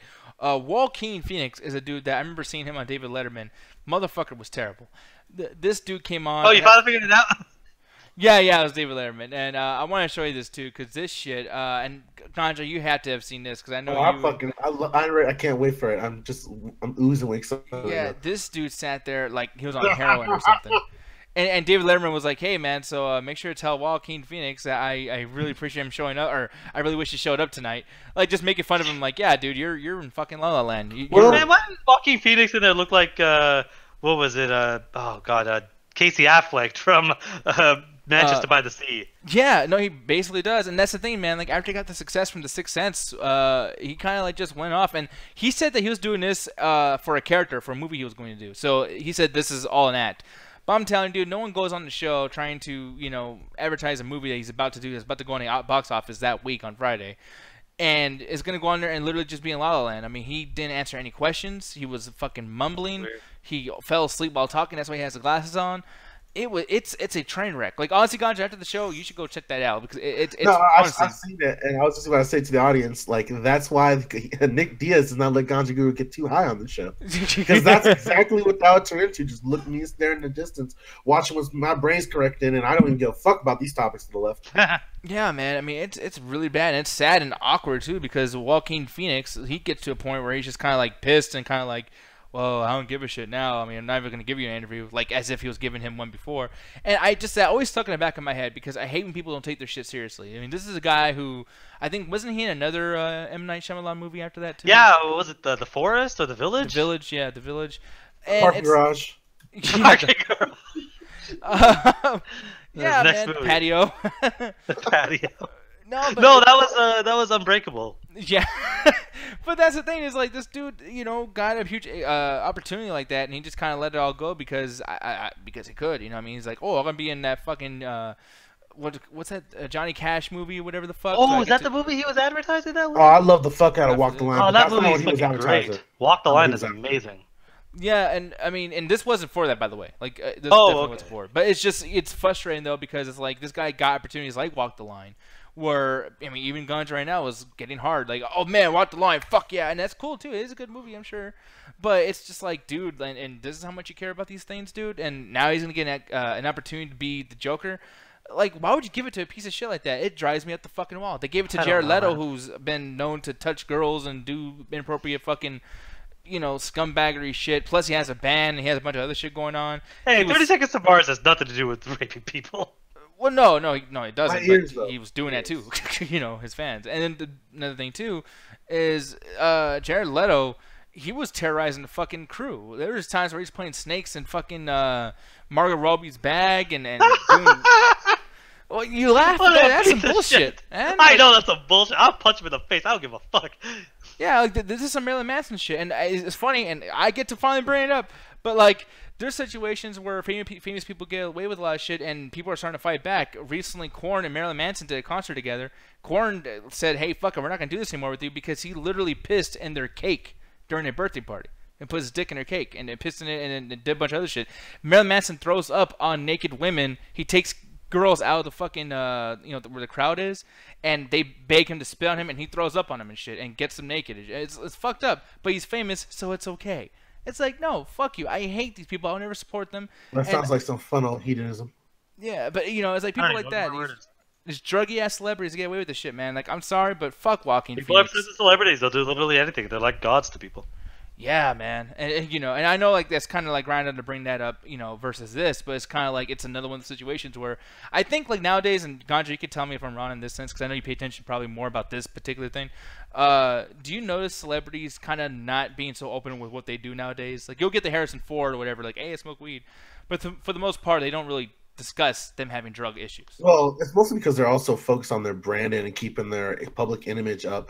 It's gotten to the point like unless your public image like Seth Rogen or James Franco, where it's comes from a party attitude or just being like one of those cool guys, you can get away with partying and doing drugs on the public limelight. It's like Cheech Chong, like TMZ does not take pictures of him smoking weed anymore because there's thousands of them, and you can get your own for $20. Like it's one of those things like if you're constantly out there doing your own shit, they don't give a fuck. Because there's nothing to get. There's no gotcha moment that can sell newspapers. But more and more people now, unless they're doing something not accepted by the mainstream media, they kind of keep their shit on the down low. With that, they kind of have to usually keep their nose clean. Whereas a lot of the old rock stars, hip hop artists, and just movie stars that we remember from like the early 2000s all the way up to the 80s, they really didn't have that problem. Maybe they had like a few paparazzis that would get them for a quick thing, and then they'll sell them for $1,000. But most of the time, you can easily bribe these guys, and half the time it was the studios that released that shit on them because they weren't producing anymore, and they just want to get the quick buck out of their fame. So the thing is with that, it's like it's kind of harder and harder to have like these stars do these crazy things that they get known for. I'm like, honestly, half the shit like AC/DC, Aerosmith, and all those guys, if they were around today, they would be arrested for sexual assault charges like a motherfucker. Oh yeah, they want to survive. In their situations. Oh, David Bowie would be in jail for child molestation because I think he married like a 16-year-old, 15-year-old. Oh really? Yeah. Yeah, man. And I mean, it gets to a point too where it's like, it's frustrating. Like, especially like, okay, like the last big thing that people were kind of like, okay, it's obvious she's doing this and blah blah blah, and she's fucking nuts. Lindsay Lohan, and it's like after she lost her shit and did every wrong thing she could possibly fucking do and etc. It's like I thought at that point we would probably learn. Let's stop giving all this money, all this attention, all this love to people who are legitimate pieces of shit. And it hasn't stopped. You know what I mean? Like, I'm pretty sure it's one of those things like XXXTentacion. I know that's not how you pronounce his name, but that's how it's always looked like to me. Like, recently he got killed, and he got killed viciously, like, stabbed and shot. Like, they want that motherfucker dead. But, like, on my Facebook page, because, like, I'm from South Florida, and apparently this motherfucker hung out with everybody besides me when I was down there. And, like, everyone has a personal story with him. And one of the things is, like, a lot of them are either, like, no matter what he did, there's like, yo, man, rest in peace, XXX. Yo, man, just I forgive him, man. Like he was trying. He like Tupac, yo. Yeah, like if he was alive for 10 more years, he would have changed the world. Well, he easily could say if he was alive for 10 more years, he would have led a Hitler revolution. I mean, like anything's up for 10 years. Like fuck you. Like that's just people trying to forgive people, and that's always happening. You're gonna see that constantly. Yeah, man. And that's the thing. I like how in the chat, Patrick Burrow says, "I'm sorry you didn't make it tonight." I love that shit. David Letterman said that to Walking Phoenix. But yeah, man. Like I said, I know this has nothing to do with the Joker movie because there's really nothing to say about the Joker movie. It has a $53 million budget. We'll see what happens. I don't know. It's a low budget. I mean, it means they can do whatever the hell they want. It's just going to be, I don't know how they're justifying this while still keeping Jared Leto around and him doing his own standalone movie and Suicide Squad 2. It's like... Yeah, and they're picking only shitty people to play these characters. Like, I mean, like, why Jared Leto and why Walking Phoenix? Why can't you pick somebody who actually can do some shit? I mean... Hey, you would have said the same thing about Heath Ledger The last movie you fucking saw him in was A Knight's Tale and 10 Things I Hate About You. Oh no, and Brokeback Mountain. Which and Brokeback Mountain. You really think Brokeback Mountain, him getting ass fucked by Jake Gyllenhaal, is gonna be the best Joker ever? Honestly, yeah. Like bullshit. No, I don't like that movie, and honestly, like, I'm sorry, people. I came from a certain background where, like, this was 2008 was a time where no one gave a fuck about, like, Me Too and blah blah blah. And, like, I'm sorry, but, like, it was weird when your friend would come up to you and says, "Man, I love Brokeback Mountain." I mean, my ass puckered up. Like, I was like, "What?" Like, you know. Things were different back then, you know what I mean? And that movie came across as kind of like, what the fuck? And I know that nowadays, like, if they came out now, it'd get an Oscar like fucking Moonlight, you know? Probably should have got an Oscar for what I hear people talk about it. Yeah, because it's a good movie. It's actually fucking really good. Nick loves it. Loves it so much. No, Brokeback Mountain's a good film. Moonlight's mediocre as fuck. Yeah, Moonlight should have took something from Brokeback Mountain more so. I think that Moonlight was like more gay. Moonlight was gay enough to get gay people to go see it, but wasn't gay enough for gay people to actually be represented well. It's like, yeah, Nick's the expert. Yeah, it's like, I want more butt sex. But that's all I wanted. That's all I wanted you to say. But yeah, it was just odd to me. But you know, as far as this thing goes, man, I wish they would pick people that are actually like. Come on, like, everyone's getting like meme to or hashtag. Can we just not pick shitty people to do things anymore? You know, it's just... I don't know, man. It's one of those things where it's like you don't really know. Like, yeah, Joaquin Phoenix has proved to be shitty, but it's like, how do you not know the next 4 people we randomly get in testings isn't going to be? That's like, you can't sit there and be like, well, we got to do this, we got to do that. It's like, who's going to bring in the people? Who's going to actually do a good job? I think maybe one of the reasons Joaquin Phoenix still gets jobs is because he works hard. You know, it's like the whole thing about one of the stories about Keanu Reeves. It's like the reason people like working with him, not because he's a good actor, but because he's the hardest working person there. First one there, last one to leave. He works hard. He's nice to everybody, and everyone loves him. So it's like, yeah, I'll work with Keanu Reeves again. I know exactly the work ethic he does. That motherfucker bought a whole buffet for the whole crew. Yeah. So I doubt Joaquin Phoenix is that great, but maybe Joaquin Phoenix is like, well, he comes in to work every single day and he works really hard. Yeah, he's a piece of shit in his personal life, but his professional life, he's fine. Yeah. But remember, Jennifer Lawrence, she's a good actress and she is benevolent, but she'll tell your little girl to go fuck yourself for your camera crew, man. Dude, I'm sorry, I love that shit. When Jennifer Lawrence was like, "Stop looking at your fucking phone," like, man, that shit was beautiful. No, I was talking about like when there was a camera crewman that asked for his daughter an autograph right in front of her with daughter present, and she's like, "No, I got something better to do," and she walked away. Ooh. Yeah. Oh, that's not good. Damn. People, man, if I did that shit, people would fucking hate me. I hate you. I'm your co-host. Yeah. Man, you act like he wouldn't say that. Don't fucking lie to me. But anyways, people, moving on. No more talking shit about people. We're actually gonna go and talk shit about ourselves, most likely, knowing these questions. But yeah, it's time for that community questions, and this is where Alan leaves, because look at him, he's gonna go be changing everything. I don't know why he doesn't just change on camera. You know, it's sexy. All the girls gonna be. I'm not changing my shirt. I'm just blowing my nose. Okay, yeah, and as we do that, I currently making fun of my friend because he's Britain, and Britain just lost the soccer cup or whatever the fuck. So it's not coming home. Yeah, whatever the fuck that is. Soccer is the most boring sport. I don't give a fuck. It's next to golf. Golf and soccer are just as boring to me. I think there's a lot more going on in soccer than fucking golf. No, God, yeah, they're just fucking running around the field for 90 fucking minutes. You're assaulting Nick and his Mexican heritage right now. No, because I actually don't like soccer. I don't like any sport really, but it's like I do watch football like sometimes. But when I watch football, it's funny because they'll just like one time my sister was making fun of me and she was like, "Wow, you're watching football, huh? That's kind of cool. Let me guess what happens next." I don't know if I've seen this one. They're gonna get up, they're gonna go hike, they're gonna clap, and then they're all gonna fall down. And, like, literally, like, she just kept saying that shit over and over again. I was like, what the fuck am I watching? I'm watching these men get up for 2 seconds and all fall down. Yeah, but at least there's enough of, like, a stopping or a flow, a lack of flow, and I think that's better. Because, like, with soccer, it's like, well, let's watch these people run across this kilometer-long field, aim at a net that's the size of 4 cars on top of each other, and not score. So, fuck it, we're watching a 90-minute game in which it could go 0-0. Like at least in basketball, there's some cool stuff that could be happening. Hockey, football, even. And I don't like any sports, honestly. This isn't just me being like fucking North American. I think all sports are boring. But if someone said, "Yo, what would you rather watch?" I'm never gonna say soccer. I'll watch fucking basketball or football before soccer. What about MMA? Yeah, I actually agree with you. I'll watch the fuck out of MMA. MMA is fun as hell to watch. Yeah, MMA is fucking lovely. People fighting, like, come on. Boxing too, but the thing is, have you noticed referees are getting so, like, I know people are getting off a tangent, my bad, but it's like, with boxing, man, referees are being so careful where it's like, wait, oh god, he got hit in the face. Are you hurting? Match is over. He's hurt, guys. It's like, it's boxing. Well, Nick, remember how we talked about Brandon earlier about IPs? Boxers are slowly becoming that themselves, and so are MMA fighters. So, like right now, especially now, like the boxers, it's like, do you know any famous guys, maybe like one or two or three, that are really pushing the sport right now? That's one of those things that have kind of really gone down because of MMA. So you really want to protect the guys that are like head of that shit. That's why during the Conor fight, you would notice that they would constantly stop if things got a little too brutal because they don't want people to catch brain damage later in life. And they don't want to lose their investment because it's like we invested these events on you and these like wins and shit, and it's like if you're gone, this is why WWE is sometimes smarter too, because it's like if I like somebody, I'm gonna see them for the next 5 years, most likely, at least the next 5 years. Fuck that! Yeah, but it's direct headshots of chairs. That's the thing. Wrestling is very different because wrestling is like it's a television show, for instance. Yeah. So it's like those fights, as cool as they look, and sometimes they're really good. They're basically done in a way so that they can keep doing that shit. Where where boxing is like those people are really getting hit in the face repeatedly. No, true. No, yeah, of course. But yeah, it's just I don't know. It's one of those things where it's like I remember one time I was really getting into Randy Couture from UFC. I was like, oh shit, man, he's gonna fight Brock Lesnar, be cool. And then like I think he lost, and it wasn't even that big of a fight. It wasn't like a huge loss or anything. And I was like, all right, well, what's next? He's gonna say in an interview, I quit. I'm like, man, I was getting into this fucking dude, and I was like, okay, Chuck Liddell, what's he gonna do? I quit. I'm like, okay, you know what? I fucking quit then. Like, Jesus. Hey, eventually people gotta take a break, but yeah, I like watching. I do like watching MMA. I just feel like a lot of times I hate when the match is just like 2 minutes of them just grabbing each other.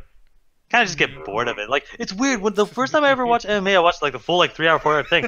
The most interesting fights were when the women were fighting because they are vicious animals. Shh, go to sleep. Go to sleep. That's the whole fight. I'm like, yeah, okay, this is kind of cool, I guess.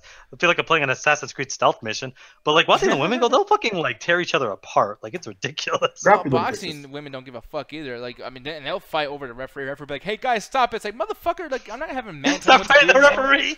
Like yeah, fuck this referee. Like yeah, women are the best to see fight like that. But I don't even want to see like fighting is the only thing I'll watch women do. Because I try to watch like women tennis and dude, the cameraman, like this is kind of. Hey, they're harder. Like, it, what? What can I say?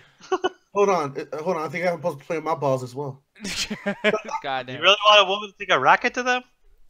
Oh no! You didn't take that one through, Gaja. Oh man, but anyways, we'll move on from that. Community questions time. This is from Cedric. He says, what is your guys' thoughts on sliding into DMs? Do you think it works? And would you do it? Honestly, man, like maybe this is me and Ganjo has his own. I don't think that. I don't know. I feel like there's always a 0% chance it'll ever work. So honestly, nah. DMs. All right, go ahead, Nick. Go you first, because I got a story and I got a point. Okay. Oh God. For me, I've slid into DMs, but the thing is, like, what are you doing in a DMs? Are you sliding DMs saying you want to fuck? Or are you sliding DMs to get to know somebody? Because honestly, like, the word, and it's funny too, because of Twitter, DM has become like a nasty term. Like no matter. Yeah, that's what I'm saying. Like there's no DM of like, hey, you want to chill and hang out and watch a movie? It's like no, it's I want to fuck. Yeah, like DM, like I literally just wanted to message you. Like I DM Alan all the time. Hey, dude, did you watch or what movie are you watching right now? So we can do Flex and Chill. Like you know, it's also weird when you want to fuck. Yeah, fuck you. I literally said yeah because I'm about to agree to move on to the next thing, and if he caught me, fucking asshole. But no, it's just one of those things. Like I think it really comes down to the point, Cedric, because I think he's asking this for an advice type way, and it's like don't do it. Well, no, I say do it, but don't try to fuck her. Like the thing is, like I'm trying to be careful with what I say because I don't want to sound like I'm kissing too much ass. I'll say it because you're God, there we go. I'm gonna give you the best example of what not to do in the DMs. If you can, scroll through the Children of the Toast or Rev US Phil and find out this certain post that was about one of our favorite friends on the show, Julian Hemmendinger. Oh, you're that story. And that is how you do not slide into the DMs, Cedric. Use your friends as examples of what not to do in life. No, I think in general, and this goes for going to clubs and shit like that too. Anywhere, it's like your goal should never be like the top goal, like to fuck. It should never be that ever because it is another person that you're talking to. Like you should, like you know how people say like, "Hey man, I don't see colors." Don't see genders either. Like why do you have to see a gender? Unless you're trying to get fucked right now, don't see a gender. It's another person. Talk. And it'll be great because at the end of a conversation, when you're actually making a fucking friend, whether it's a guy or a girl, at the end of the conversation, it's like, wait, you're female. I could fuck you. This is great. Oh my God, you have a dick. I guess I gotta suck it now. Like, how does that end for you, sir? Well, no, I'm just saying, like, if she likes you and you like her, and then it's like, now But the what if she gender part turns out to comes be a into he? it. No, but it's just That's like the another gender- question. We're not going into that fucking territory. You know, because if it goes on to something where there's like a drug or some shit like that too, it's like, well, dude, you're gonna get it anyways. Like, I mean, you know, just play your cards right and be fucking smart. But you know, I do think that aside from that, it's like if you're really like caring, because if you're going to DMs, I think it's because you like the person more. So like, I never DM somebody I just want to fuck because they're not worth my time. If it's just a piece of pussy, it's like, well, then I'll just treat you like a piece of pussy and say, hey, you want to fuck? And like, you know, then okay, moving on. There's so much pussy in the world, y'all. Like, you know. Literally plenty of efficiency. Yeah. How about you, Alan? What's your opinion on this? Yeah, yeah. Honestly, I can't believe it says I can agree with Nick on this one. Like, I think that under any circumstance, because like as soon as you message a chick that has like, you know, a little bit of a not safe for work Instagram, she already knows why you're messaging her, so you already failed. Yeah, exactly. The battle's like, off 30 before you people even on it, start. yeah. So it's like, but if it's a girl that's like maybe she's on social media, it's like, and you just say hey, like. Yeah, just again, are you trying to fuck or are you trying to get anywhere? If you're trying to fuck, don't, because like I don't think it ever works to text message unless you're like Ryan Gosling or the most handsome man on earth. I don't think you're ever gonna get laid through a text message. Don't be lazy with it. Motherfuckers always do shit. Don't ever let her forget you. Just keep texting until she blocks you. No, don't not do even that that. either. Alan says like, just say, hey, man, if I was a girl, I'm gonna do it like this. I'm gonna pretend I'm a girl in this one. If you tell me, hey, and I got another dude that's like, hey, what you doing? I'm doing this. What's up? I'm trying to get to know you. I'm gonna fuck him even if he's ugly versus fucking you. Like, I'm sorry, but why would I want to be with somebody who says shit like, hey? Like, no, I'm sorry. I hate that shit. I know Alan Hey, it's for probably does that. horses, bitch. Yeah, it's just like, make it interesting. And then you type in the right spelling of hey with a Wikipedia page. No, but it's just like it's fun to converse and get to know somebody. It's like The Sims. Like in The Sims, at a certain point, when you keep using the thing that says talk or chat over and over again, it doesn't get you results. Even the game's telling you like, hey, you unlocked like kiss and shit, you fucking idiot. Like you want to ask her, like compliment her dress, ask her about fucking work. Like actually, man, thinking about it, just play The Sims. They'll tell you everything. Like The Sims is actually amazing. That's how I learned how to talk to people. What's wrong with that? That explains a lot. Yeah, that's why I go, booga, booga. Yeah, he does that sometimes. Oh god. Anyway, Ganja, are you guys DMing? All right, when it comes to DMing, like Alan, you're like 50% wrong. It depends on your intentions, like, and the type of woman you're going after. Because one of the things is I do agree with Nick in. Besides, like the whole creepy, like don't ignore the gender thing. That kind of confuses me. Because like, depending on what you're after, the sexual gender is kind of very important, sir. But like when it comes to like the idea of like, you shouldn't expect sex because one, that's something you should get from a person by either developing a relationship or being attractive or being approved by enough to actually allow them to touch your body. And then also when it comes to like the DM situation, it depends on the girl. If she's shallow, I'm laying around, it's going to be like 50 to 75% chance your looks to get you in there. No matter if you fucking quote Shakespeare on your first text, it's not going to work. Like it depends on the woman you go out to. If you're going after a more, cool girl, who's down, like looks and another thing, she's more about personality, then yeah, hey, it's still not going to be successful because anybody sending them hey, that's the easiest thing you can send. Just like be personal and just, here's my thing, and I even told a few people a couple nights ago about this. Every woman is a person. I noticed a lot of guys, they want to do general terms and they want to have like this manual on how to get women, and they don't realize women are just like men. Like all three of us, like me, Nick, Alan, we're all different people. We have different preferences, different history, different likes. So why do you assume that if you scroll down to woman page B, you're going to get like 20 women in the room? Like, that's not how that works at all, look, sir. Why can't it be like Telltale? I just keep using the same thing and rewinding time until it works. That's not how it works, because you don't got time travel powers. It but did to work go in to Groundhog Day, though. But if you did, though...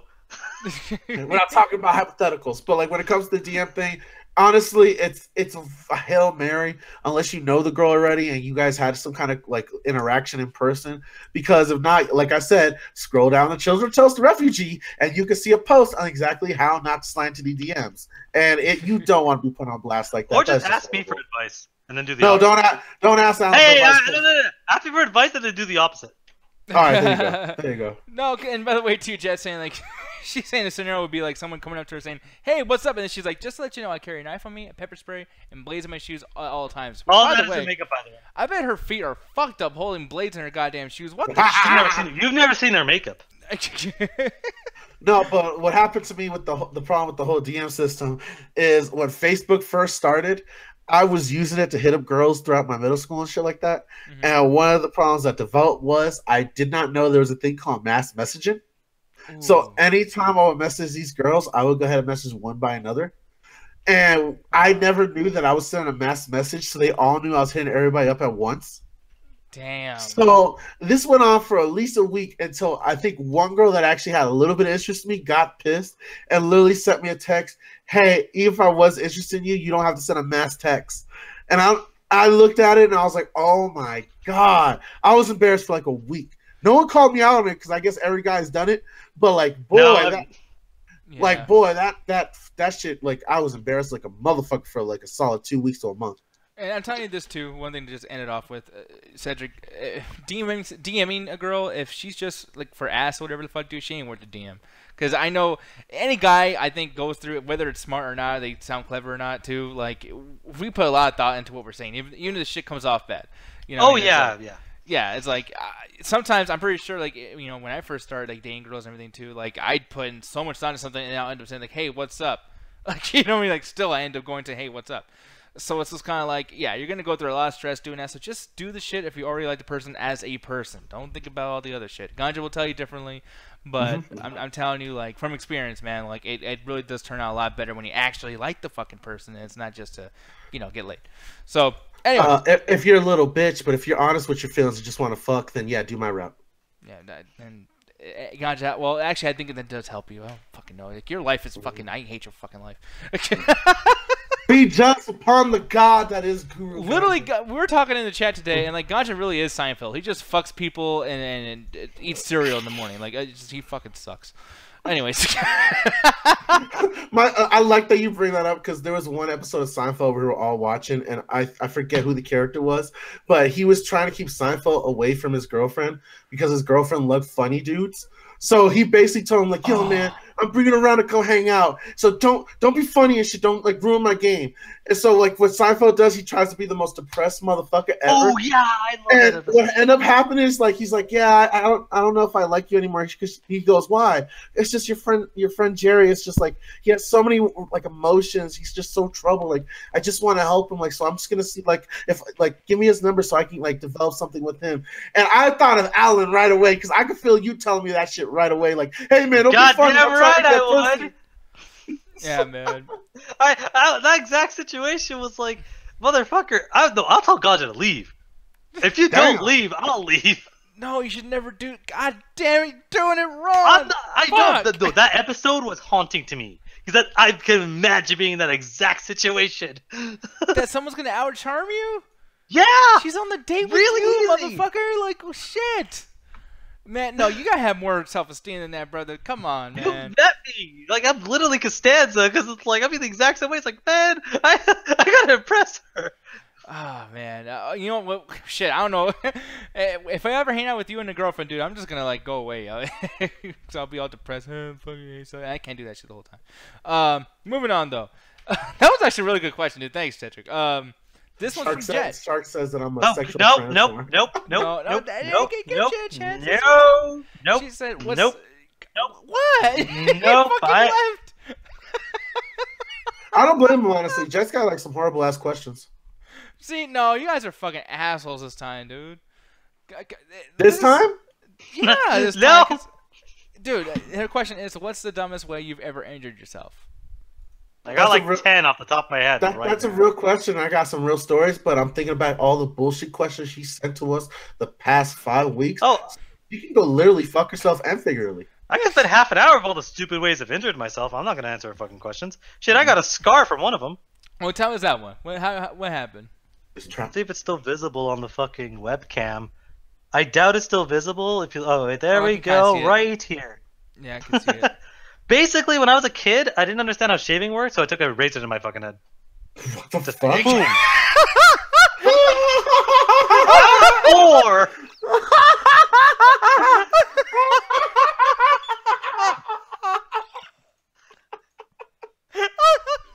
bleeding like crazy.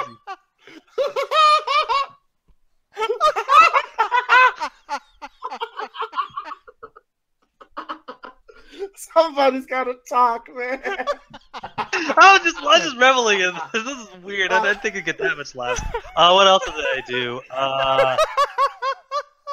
Oh god, what else happened to me when I was?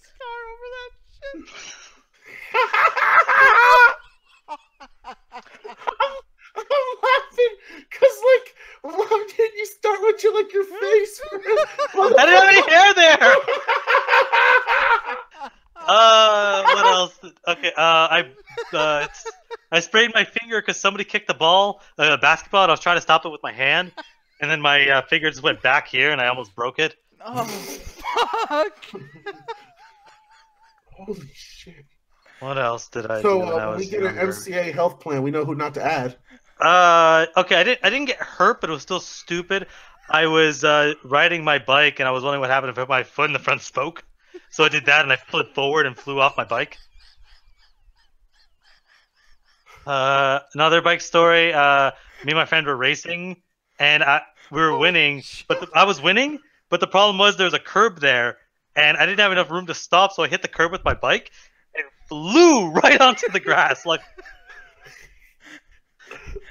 Alan, holy shit! this all from How just are you age. just holding his shit in this whole time? How did he never tell us this? He needs Oh yeah, therapy. I'm not done. That's just childhood stories. Oh fuck, dude! I literally have tears. I'm wiping them away. Oh man, I love you. You guys fucking great. Does it You count got if someone another- else gave me the injury? No. No, it does not. It has to be you fucking up. Okay, it has to be fucking up. Okay. I guess the only one I can think of when I got older was how I broke my wrist and why I can't do a lot of stuff is. I'm so we were scared about what this is going to be. No, this is just me being a dumb. So basically, what it was is hanging out with my nieces and nephew. We were playing with soccer ball. One thing kicks it onto the roof. We can't get it down, so they all go home. I'm thinking, I bet if I jump, I can climb up here. So basically, what it is there's like a ledge here. So what happens was when I jump off the wall and I jump and hang, and I got it first try. The thing is, I was hanging there. I'm like, I don't really know what I should do to kind of get myself up. So I dropped down and I analyzed a little bit better. I'm like, oh, if I just swing my legs up, I can hop on there, grab it, jump down. I'm fine, right? It's not that much of a drop. The problem is the next 3 times, like I guess I'd lost the confidence. I wasn't able to jump high enough to grab onto the ledge. Last time I tried, I ran as fast as I could, landed, swung so hard that my feet fell and I lost grip and fell backwards and caught myself with my wrist. Broke it.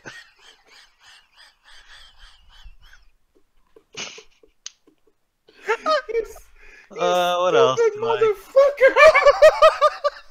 That's why you should play video games, y'all, because sometimes you start believing the hype. That story I didn't want to tell anybody because I was a huge fan of Assassin's Creed. Like I cannot tell this story to anybody. God damn. So let me tell the internet.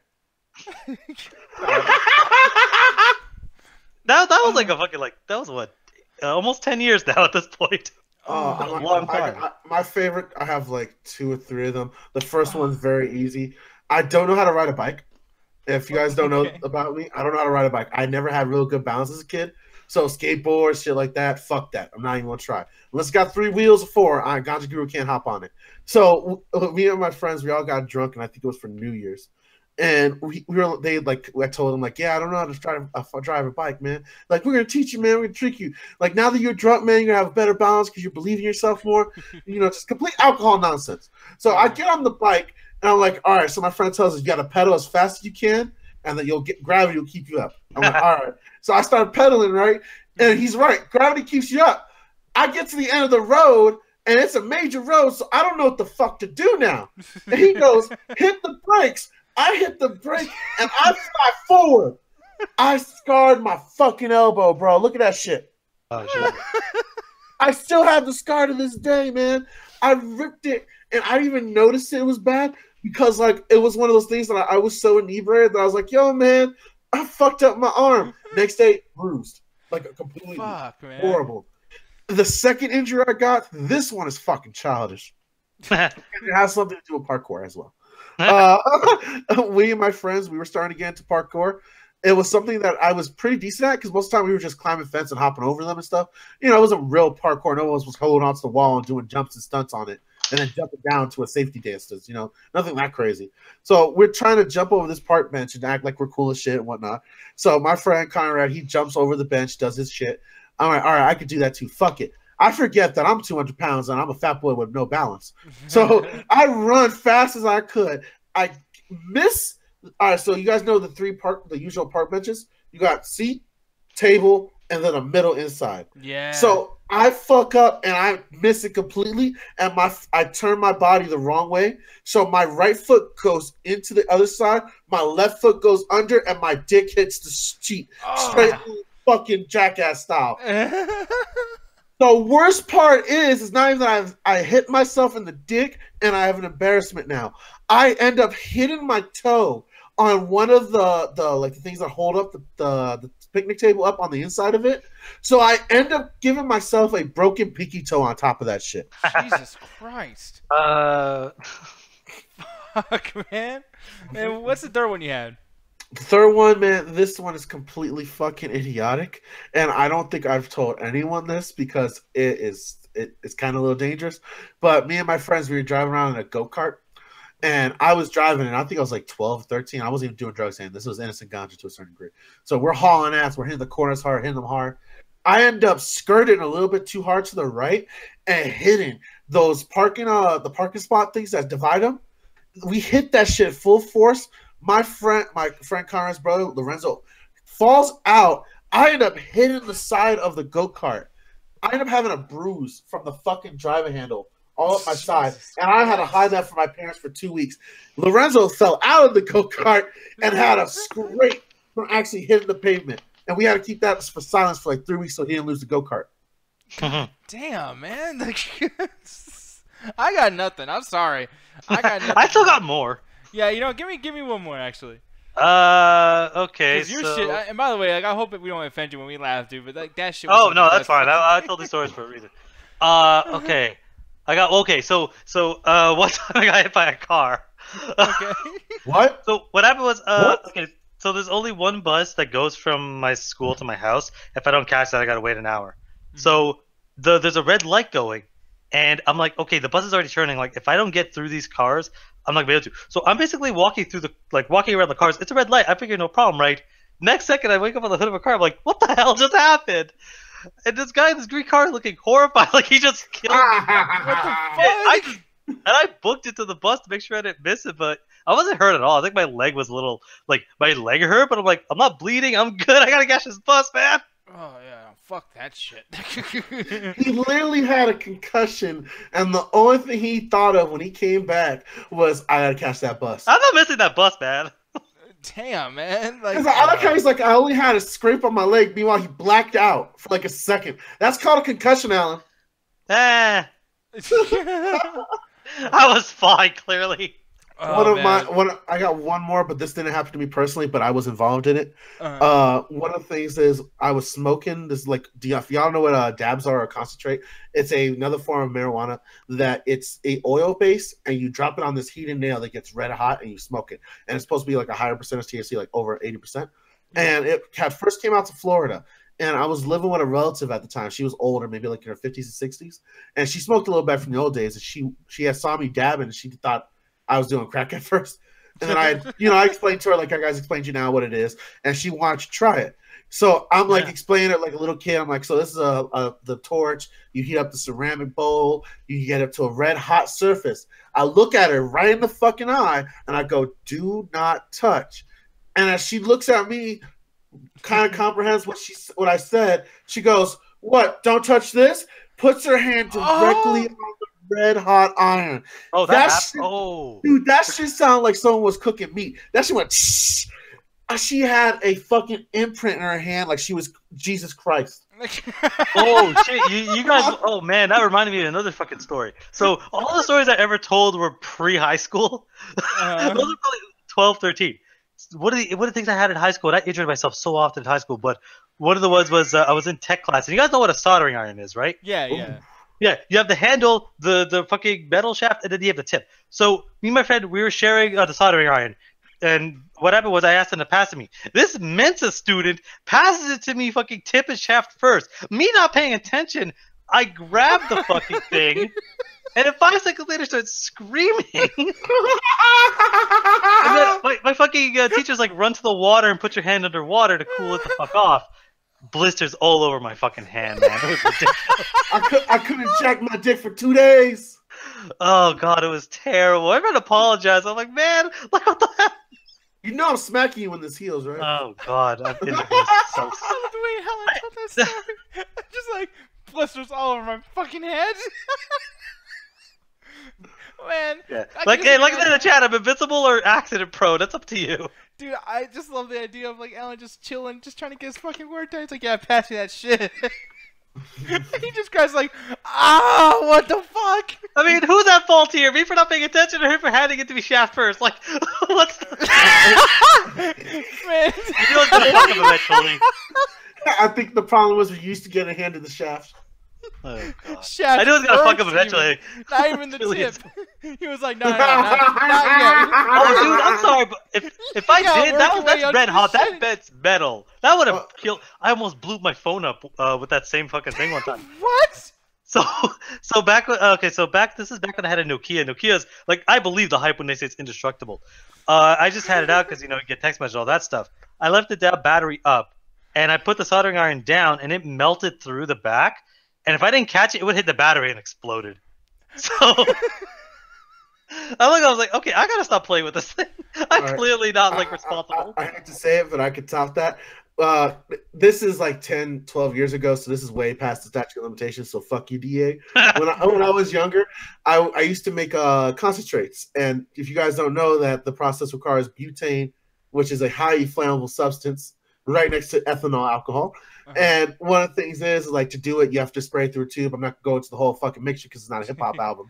Yeah, but, plus JP's going to do it in the chat, probably. Exactly. I don't need anybody popping that shit. If you really want to, you can Google that shit. But, like, so I get done, I have everything, like, cooling off outside. I go inside, I get a Sprite, and I'm getting the other things for the final thing. I'm coming out with my soda. I think everything's sweet. I literally come back to an open fucking flame.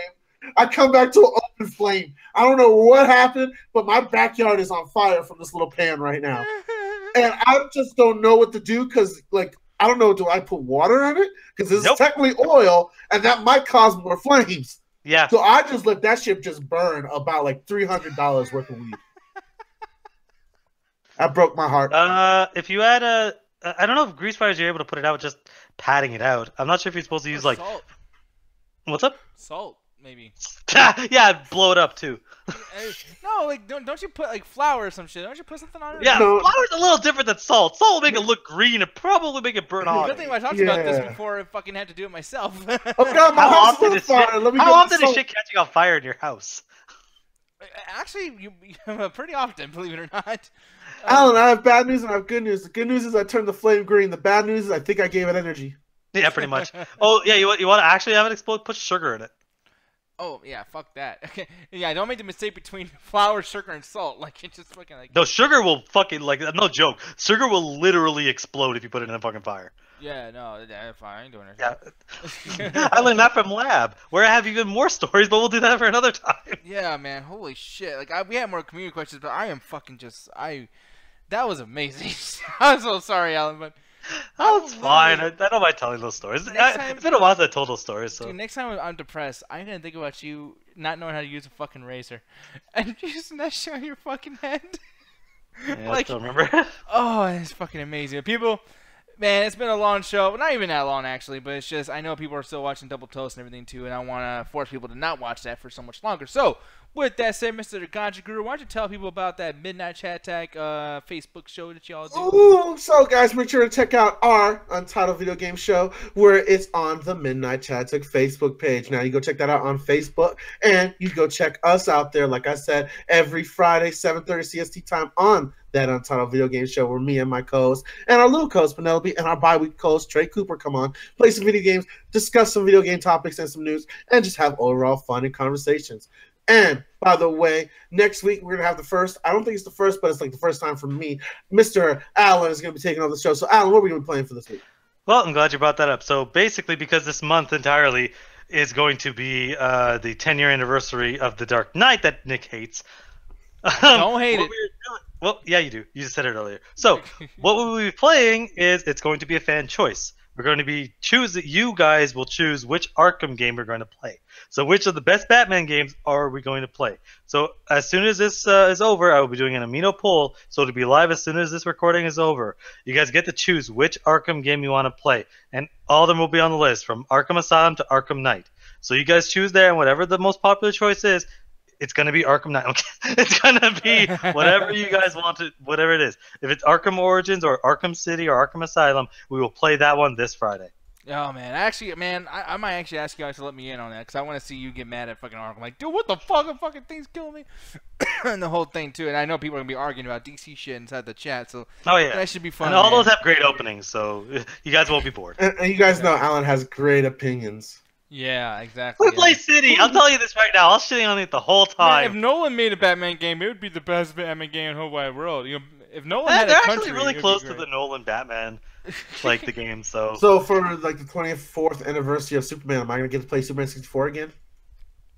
No, I didn't want you to play that the first time. That was your idea. I actually wanted to play it again because I want to see him beat the whole fucking game. No, you don't. You're still mad at him. No, I am still mad, but it's like at this point, I've learned to just kind of like enjoy that I know someone who's could be famous, but he's not because he's stupid and won't talk to Guinness World Records or some shit.